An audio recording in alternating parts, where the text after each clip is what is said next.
Vous écoutez le balado Collatéraux.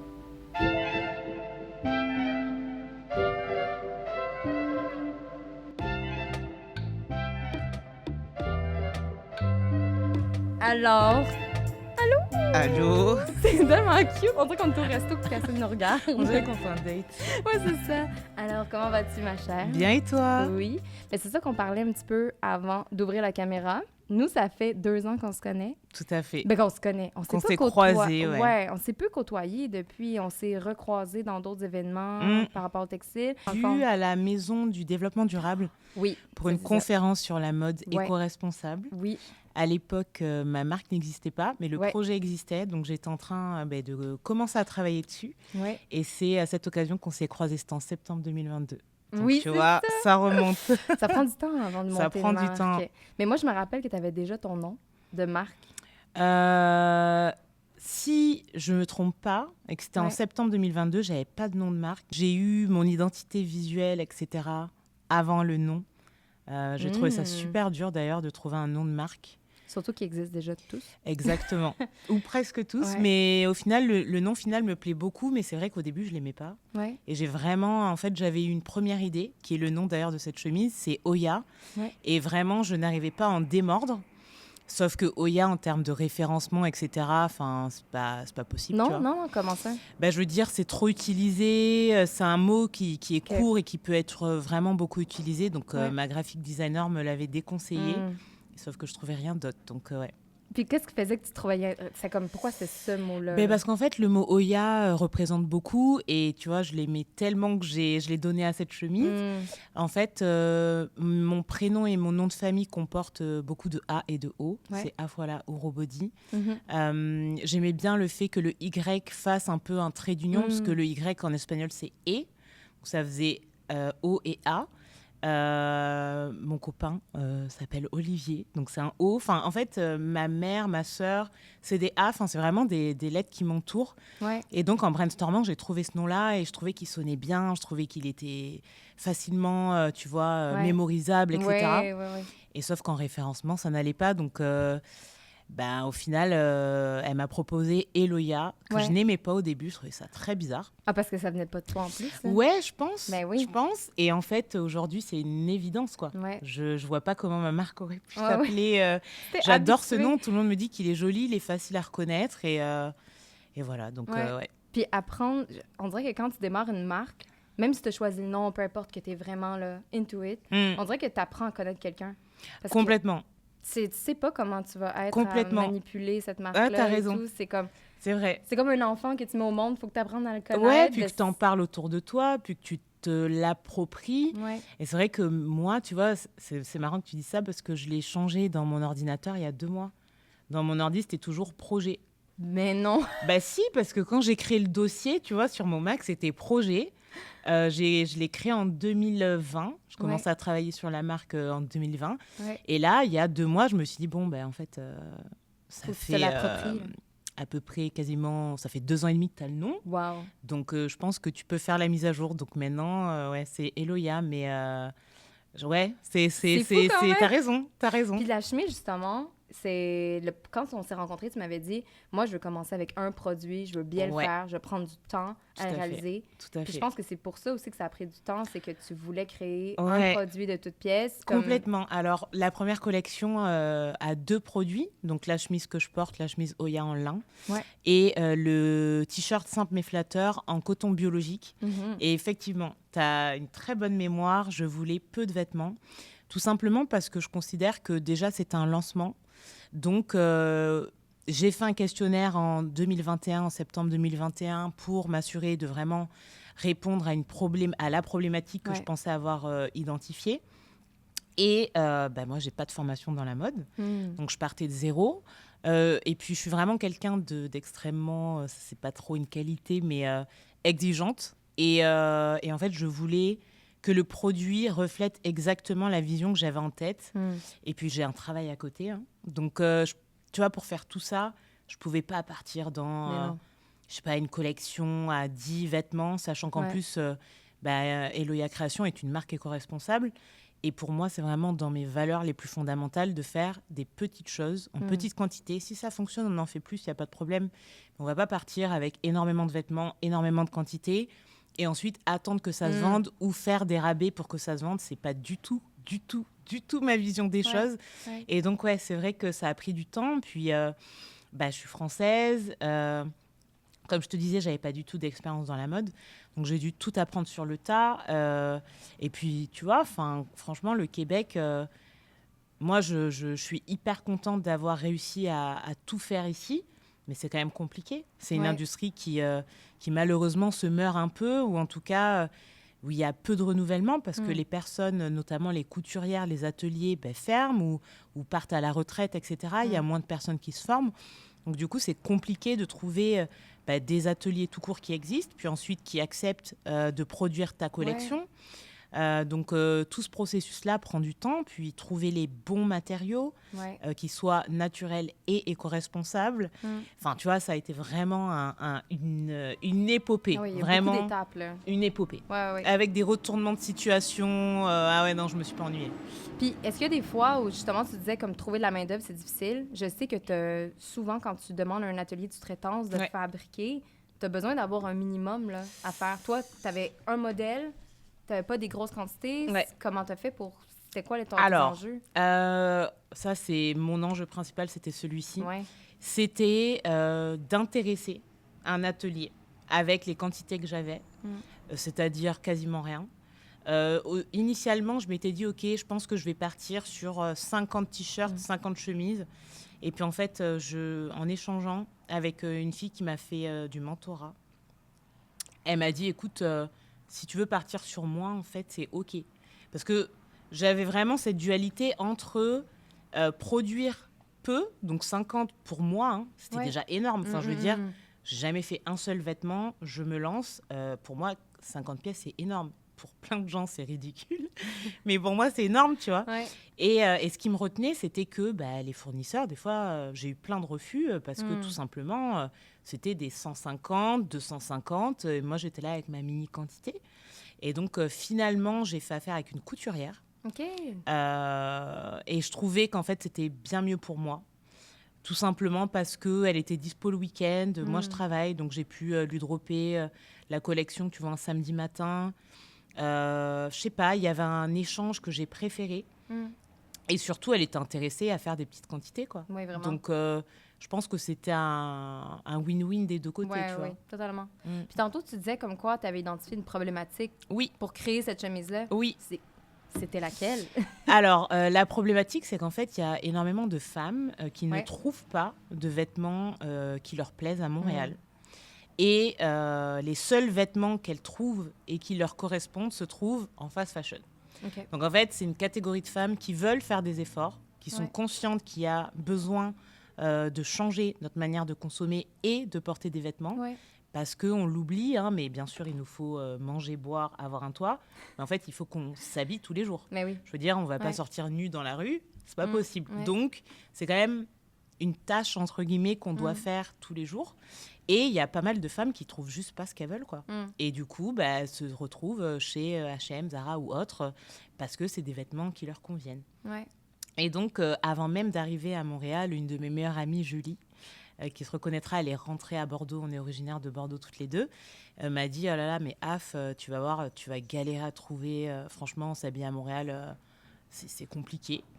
Et donc, j'avais en tête ce qu'elle m'avait dit. J'avais déjà mon projet de créer une marque de vêtements. Et donc, je me suis dit, OK, on va voir, tu vois. Mais donc, quand je suis arrivée, j'en ai parlé autour de moi avec des amis qu'on a d'ailleurs en commun avec Julie, qu'elle m'a fait rencontrer. Et tout le monde me disait la même chose. Je me suis dit, OK, il y a quelque chose à faire. Mais... tu vois, c'est pas en échangeant avec des personnes de ton groupe que tu peux vraiment te dire, OK, je vais faire ça. Oui, ça, c'est la clientèle. Exactement. Genre, il faut que tu tailles un peu plus loin, à savoir s'il y a d'autres personnes qui sont pas dans ton cercle. Et donc, j'ai fait un questionnaire où j'ai posé plein de questions. J'ai demandé, est-ce que vous avez cette problématique-là? Est-ce que vous avez envie de faire des efforts? Combien par an vous dépensez? Ou combien tu devrais mettre dans une chemise, dans un trench, dans un t-shirt, etc. Qu'est-ce qui vous manque à Montréal? Est-ce que ça vous intéresserait d'avoir... comment dire, de m'accompagner dans le processus. Donc, que je vous demande votre avis, que vous me disiez ce qui vous plaît moins, etc. Et en fait, j'ai eu 110 personnes qui m'ont répondu, qui m'ont dit complètement, on se retrouve dans ça, on a un style, mais on n'arrive pas à trouver de vêtements qui nous plaisent. C'est ça. Donc, carrément, si tu fais une marque de vêtements, avec plaisir, on a envie de donner notre avis, alors pas sur les moindres détails, mais à l'occasion sur des détails avec plaisir. Et tu vois, par exemple, pour te donner un exemple concret, le t-shirt simple mais flatteur, j'hésitais beaucoup à faire une broderie ou pas, à mettre une broderie ou pas. J'ai fait voter la communauté. La communauté a dit « Ok, je veux une broderie. » Très bien. Après, j'ai proposé plusieurs styles de broderie. Elles ont voté. C'est vraiment chouette. Et du coup, à la suite de ça, je me suis rapprochée de la graphic designer qui m'a fait la broderie. Je lui ai expliqué mon mood board, ce que je voulais. Je lui ai montré les différentes photos de broderie en fait, que j'avais proposées aux clientes. Et du coup, basée sur tout ça, elle m'a fait une proposition qui était géniale et qui se retrouve aujourd'hui sur le t-shirt. Donc, pour moi, c'est important en fait de donner la parole aux gens. Parce que, in fine, c'est eux qui achètent, c'est eux qui te font confiance. Et donc, je me vois pas arriver je sais pas comment expliquer, en pensant que mes goûts correspondent à tout le monde. Je pense que mes goûts correspondent à ma clientèle cible, ça c'est sûr. Mais je suis pour que la majorité vote, tu vois. C'est un peu, Eloïa, c'est un peu une démocratie. Une démocratie féministe. Dans le fond, toi, tu as beaucoup demandé aux personnes de ton entourage. Tu avais commencé avec une petite étude de marché qui était ton questionnaire. Avant ça aussi, j'ai fait une étude de marché, ouais. OK. Mais plus étude de marché à proprement dit. Donc, au tout début, vu que j'étais encore en France, donc j'avais... En fait, mon idée de créer une marque, je l'ai eue en octobre 2019. OK, quand même. Ah oui, non, je te dis... C'est sorti de où? Alors, j'ai toujours été passionnée de mode. Ça a toujours été vraiment une passion, un plaisir quotidien que j'avais. Et en 2019, ça faisait à peu près 1 an et demi que je travaillais. Donc, j'ai fait quand même de longues études. Et je commençais à sentir un peu une espèce de lassitude, en tout cas une envie de plus de profondeur dans ce que je faisais. Et aussi, j'étais en manque d'exprimer ma créativité. C'est-à-dire que dans mon métier, je le fais, mais tu vois, c'est restreint, quoi. Puis mon métier ne se fait que dans les grandes entreprises, ce qui fait que, tu vois, c'est toujours des environnements qui sont, comment dirais-je, assez hiérarchiques, où c'est pas une petite entreprise, quoi. Tu peux être créatif, mais exactement, tu fais tes tâches et en fait, tu as quand même un cadre à respecter. Donc, je suis quelqu'un qui aime beaucoup le cadre, donc ça me dérange pas. Mais là, j'arrivais à un moment où ça manquait un peu, tu vois. Et quand j'étais plus jeune, je faisais de la photo, j'ai fait des expos et tout. Et avec le temps, j'ai un peu délaissé, tout simplement parce que le portable, c'est 1000 fois moins lourd. Et que aujourd'hui, la qualité des photos est cool. Et donc, j'en faisais, mais avec mon téléphone. Puis j'ai un peu délaissé et ça manquait vraiment de pouvoir exprimer ma créativité. Et donc, je commençais à me dire, OK, j'ai envie de créer quelque chose. Et vu que j'étais passionnée de mode, je me suis dit, carrément, je vais créer ma marque de vêtements. Mais à la base, vu que je n'avais aucune formation dans la mode, j'ai commencé en fait à regarder comment avoir une marque. Donc, pour moi, avoir une marque, ça peut être de plusieurs manières. Soit tu achètes du stock que tu revends, soit tu achètes du stock en marque blanche et tu mets ta marque. Et en parallèle, en fait, je commençais à avoir mon éveil éco-responsable. Et donc, c'était une période où il y avait beaucoup de reportages et de documentaires en France qui parlaient des dessous de la fast fashion. Et tu vois, moi, je suis née en 91, je viens d'avoir 33 ans. Clairement, H&M, je me rappelle, quand ça a ouvert à Bordeaux, je devais avoir 10-11 ans. C'était un événement, tu vois. C'était super grand, c'était joli, c'était pas très cher. Oui, c'est ça. Et en fait, pendant des années, j'ai consommé cette mode-là, qui m'allait très bien, parce que ça correspondait à mon budget. Je viens d'un milieu modeste, enfin, voilà. Et là, je commençais à me dire, mais en fait, il y a une problématique. Enfin, il y a une problématique dans ces marques, mais aussi il y a une problématique dans la manière dont moi, je m'habille et je consomme ces marques, tu vois. Puis c'était quoi à peu près comme... C'était, quand tu vois la quantité de vêtements produits par an, quand tu vois la fréquence des collections, quand tu vois les dépôts textiles que ce soit au Ghana, que ce soit avec les énormes marchés de seconde main, au Nigeria, que ce soit même au Togo, il y a un énorme marché de seconde main, ou au Chili, tu te dis ok, c'est quand même bizarre. Et puis nous tous. Enfin, je veux dire, tu vois, moi j'habite depuis 3 ans à Montréal, j'ai encore un dressing immense à Bordeaux. Non, mais il faut dire ce qui est. Et je rentre encore dans tout, donc je suis super contente. Je suis quelqu'un qui prend énormément soin de mes vêtements, mais j'avais pas besoin de tout ça. Non, c'est ça. Tu vois, et si je le savais, si je savais qu'en achetant auprès de ces marques, il y avait tout ça qui se cachait derrière, je l'aurais passé ou pas autant. Après, c'est vrai que avant, j'étais étudiante, etc. Donc, tu as quand même ce côté pratique du fait d'acheter. Exact. Ben oui, c'est ça. Et puis, à notre époque aussi, en tout cas, quand on était adolescente, la seconde main, bien sûr, existait, mais elle n'avait pas l'essor qu'elle a aujourd'hui, tu vois. Puis l'influence est difficile. Tu sais, souvent, on dit aux jeunes filles, achetez moins et tout ça. Mais quand tu as un petit portefeuille ou même si c'est même pas ta propre argent quand tu es adolescente, c'est super difficile aussi des fois de comme dire à ses parents, de dire comme est-ce que je peux avoir un vêtement qui coûte plus cher ou en avoir moins. Tu sais, c'est super difficile de demander à un parent d'investir dans un vêtement que peut-être que l'année prochaine tu n'aimeras plus. Parce que ou que tu rentreras plus dedans parce que tu grandis. C'est vrai. Ou on change beaucoup quand on est adolescent ou quand on est jeune femme. C'est vrai, de style. C'est vrai, t'as raison. C'est super difficile. Puis en plus de ça, c'est que quand t'es jeune, tu sais pas comme... Il y a tellement d'influence Qu'est-ce que autour, t'aimes, ouais. Tu sais pas vraiment... T'as pas encore une identité assez forte. C'est vrai. Pour vraiment choisir un vêtement qui va être durable dans ta manière de l'aimer. C'est vrai, t'as raison. C'est vraiment difficile pour les jeunes de leur dire de s'éloigner de la fast fashion alors que c'est ces grosses industries-là qui ont le plus d'argent pour aller communiquer avec les jeunes, que ce soit par TikTok, Instagram. C'est super difficile. Puis tu sais, quand tu me dis tantôt, quand ça a ouvert à Bordeaux, c'était tellement beau. Ouais. J'ai fait comme, ting, c'est vrai. Tu sais, c'est comme les petites compagnies, là, comme on a, nous, essaient d'avoir une belle grande boutique qui va faire, ou même une petite boutique, mais très jolie, pignon sur rue, qui va attirer les gens. C'est quelque chose qu'on peut pas s'offrir parce que ça nous coûte beaucoup de sous, le produit. Complètement, oui. Et quand tu me dis ça, tu sais, c'était super beau, tu rentrais dans cette boutique-là, c'est comme une activité. Ouais. C'était une expérience, vraiment. C'est une expérience.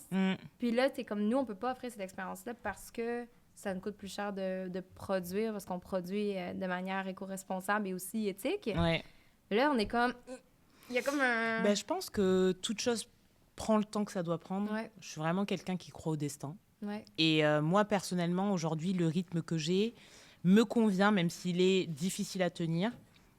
Mais le fait d'avoir une marque éco-responsable me va bien parce que, vu qu'en plus, j'ai mon travail, je suis obligée, quand je fais quelque chose, de vraiment m'interroger si... comment dirais-je ? Si c'est aligné avec mes valeurs. Ouais. Et le fait d'avoir un travail, c'est bête, mais en fait, dans tous les cas, je ne peux pas avoir les résultats.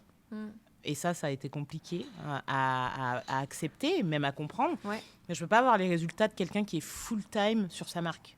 Ouais, non. Mais j'adore ce que tu viens de dire. Mais vraiment. Honnêtement, là, je pense que quand j'ai commencé l'entreprise, puis on a commencé un peu en même temps, c'était durant la pandémie, tout ça, que ce soit dans l'ébullition ou dans le fer, on a commencé à peu près en même temps.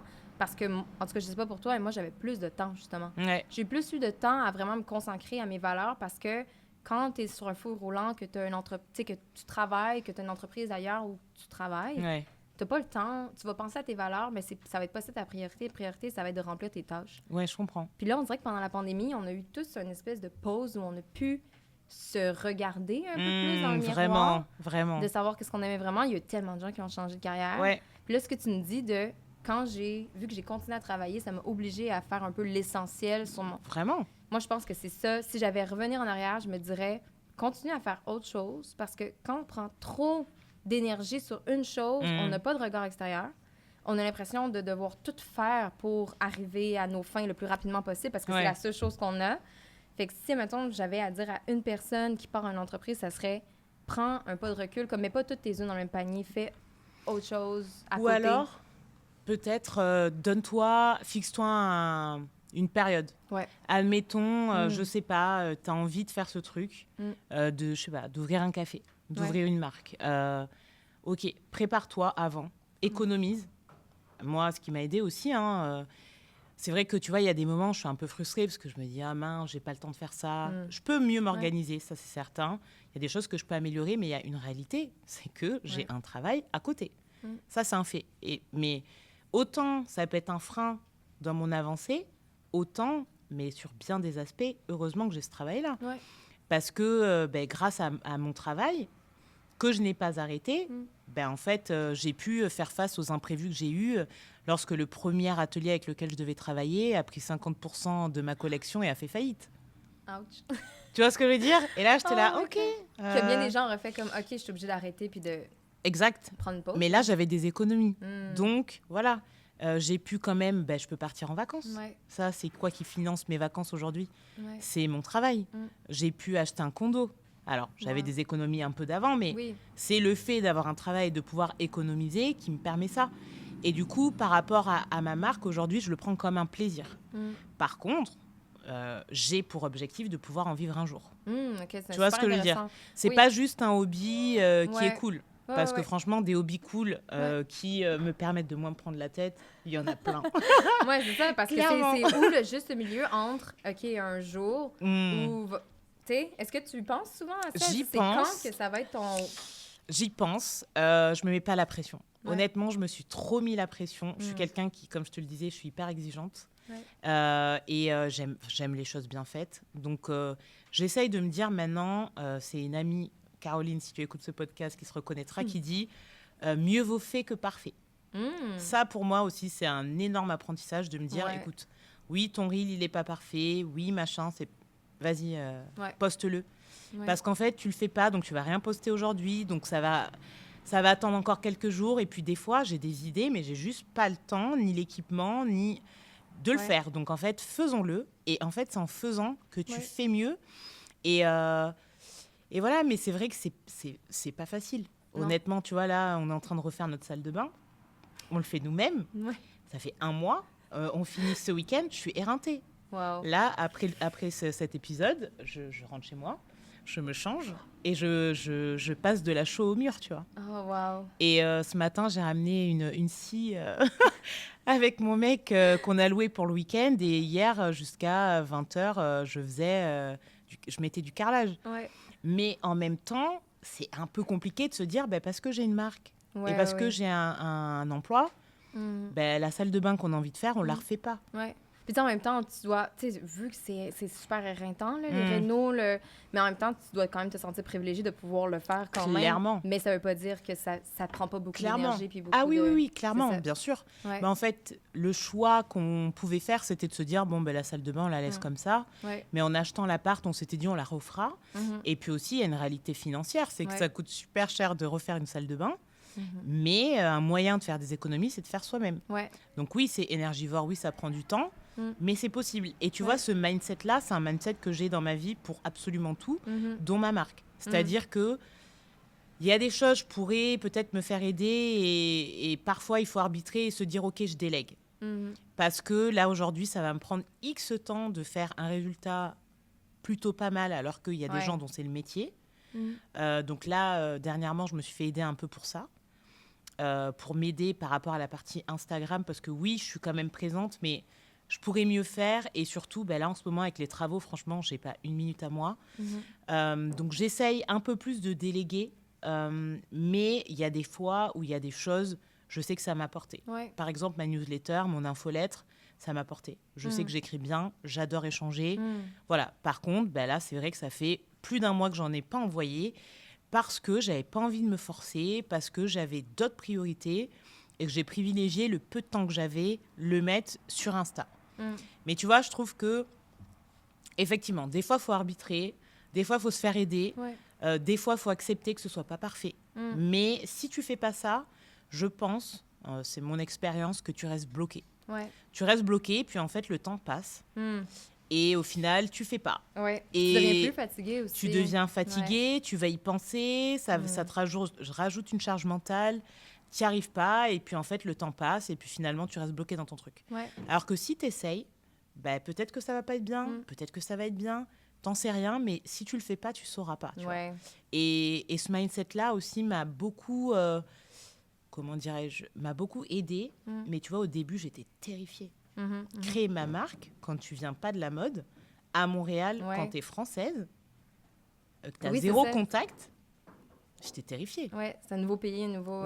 puis en plus, ça demande du temps, quoi. Vraiment. Moi, j'aimais bien me poser et chiller devant Netflix, tu vois. Mais je savais que si je m'engageais, Oui, ben oui, c'est ça. je pourrais moins le faire. Ça veut pas dire que je peux pas le faire, je peux. Mais tu vois, ça demande quand même des sacrifices et tout. Et du coup, c'est déjà tellement prenant, je trouve que parfois, en voulant bien faire, on se rajoute une pression qui, à mon sens, peut être en partie évitée. On aura toujours de la pression, c'est quelque chose qui nous tient à cœur, c'est notre projet, on défend des valeurs, on défend, tu vois, une vision du monde, en fait. Oui, tu vois? vraiment, totalement. Mais c'est ça qui fait aussi la différence, c'est que vu qu'on a des petites entreprises, on peut passer plus de temps justement à penser aux valeurs qu'on veut véhiculer. Complètement. Et non pas juste seulement vendre.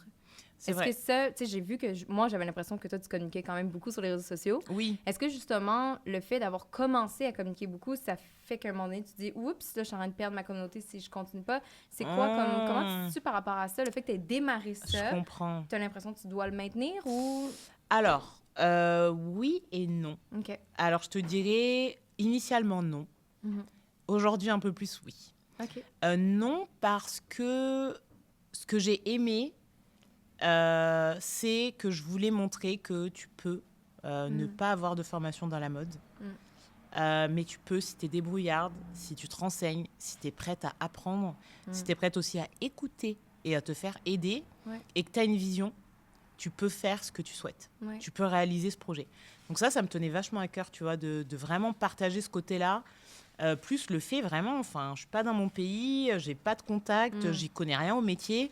Ce que je sais juste, c'est que j'ai envie de faire des vêtements et que j'ai quelques idées et je pense qu'elles vont plaire à des gens, tu vois.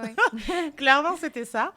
Donc, au départ, non, parce que c'était vraiment du plaisir pour moi de partager où j'en étais, tu vois. Alors, la newsletter a été créée un peu avant le compte Insta. OK.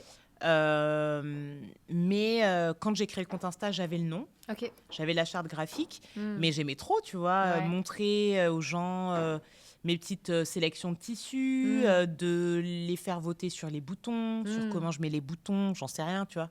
Je trouvais ça trop cool parce que moi aussi, j'apprenais. Ce qui a été peut-être un peu plus dur pour moi, c'est la phase post-lancement. Tu vois, c'est OK, genre là, mes vêtements, ils sont faits. Mon développement, il est fait. Maintenant, qu'est-ce que je fais? Ouais, maintenant, sur quoi je communique? Sachant totalement. que, franchement, j'avais pas le temps de faire un plan com pour les 3 prochains mois. Enfin, Puis c'est de l'investissement aussi, si tu veux. Puis après mon lancement, j'ai été malade 2 semaines. J'étais aphone pendant 2 semaines. Ça m'est jamais arrivé de ma vie. Ça va pas beaucoup, 2 semaines, mais c'est beaucoup. C'est beaucoup quand t'es une bavarde. C'est beaucoup, tu vois. Ça. Et en fait, mon corps j'étais rincée. Parce que ça a demandé beaucoup d'énergie. Et que je voulais absolument faire mon lancement avant Noël et avant la fin d'année. Mais ça, c'est ça, hein? Puis qui attendait après ça, avant Noël? Qui attendait? Est-ce que c'est pas nous qui se mettons des... C'est beaucoup moi. Je pense que c'était aussi moral. OK. J'avais besoin de me dire, OK, ton lancement, il est fait en 2023. Tu vois? Comme tu dis tantôt, te donner un objectif. Ah ouais, je m'étais donné l'objectif que ça sort en 2023. À la base, je voulais que ça sorte... il y a à peu près 1 an, en juin. Clairement, ce n'était pas possible. Mais je m'étais dit, non, 2023, je finis mon année, j'ai lancé ma marque, en fait. Genre, moralement, j'en ai besoin. J'en ai besoin.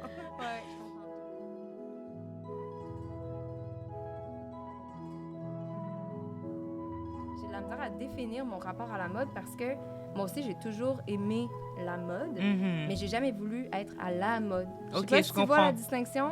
J'ai jamais été vraiment attirée par le vêtement, le dernier vêtement, parce que j'avais envie d'être unique, en fait, depuis je comprends. jeune.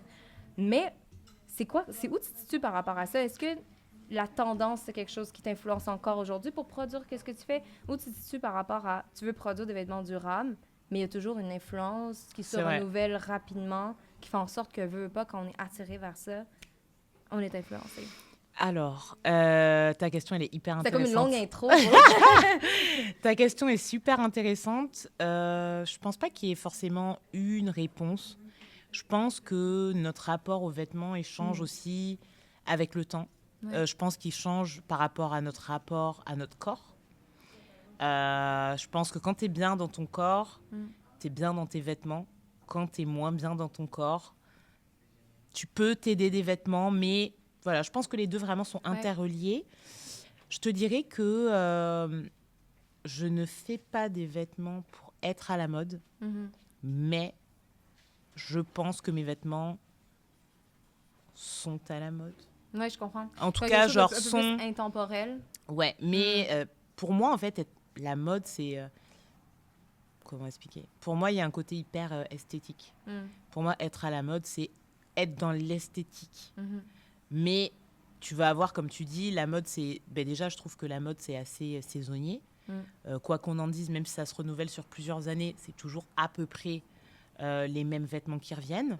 Après, ça va être juste que, je sais pas, une année, ça va être du plumetti, l'autre année, ça va être, tu vois, du rayé. Mais en soi, franchement, pour moi, on revient toujours à des basiques. Je veux dire, le t-shirt blanc bien coupé, indémodable, la chemise indémodable. Tu vois, un jean qui te fait une belle paire de fesses, bah, je suis désolée, c'est indémodable. Un perfecto indémodable, le blazer, mais le blazer indémodable. Pour moi, t'as besoin d'un beau blazer dans ta vie. Que ce soit pour une entrevue, que ce soit pour un date, je sais pas, que ce soit pour... Pour moi, c'est des... Tu vois, c'est des pièces qui sont importantes. Donc oui, j'aime être à la mode. Mais pour moi, être à la mode, ça veut juste dire avoir les vêtements qui vont bien. Et après, pour moi, ce qui est hyper important, c'est comment dire, se les approprier, quoi. Je pense que tu peux avoir deux personnes qui portent le même vêtement. Ça ne rendra pas la même chose, premièrement, parce que ces personnes sont différentes et uniques. Et aussi parce que chaque personne, pour moi, s'approprie une pièce différemment. Et tu vois, par exemple, ma collection, donc le t-shirt simple mais flatteur et la chemise Oya, bah, les gens ne les portent pas du tout de la même manière. Et c'est ça que j'aime. Et c'est d'ailleurs pour ça que j'aime mettre en avant mes clientes. Tu vois, sur mon compte Insta, j'aime montrer comment elles portent le vêtement. Parce que moi, aujourd'hui, je le porte avec une jupe en jean et des sandales, tu vois. Mais ça peut être, je sais pas, un jean noir, ça peut être même une salopette, j'en sais rien. J'aime le côté personnalisation. Toutes les pièces que tu as nommées, c'est des pièces qui sont là depuis longtemps, même si ont un petit peu changé. C'est quand même des pièces auxquelles on peut même transformer avec le temps. Si on a besoin, un jean, ça se transforme super bien.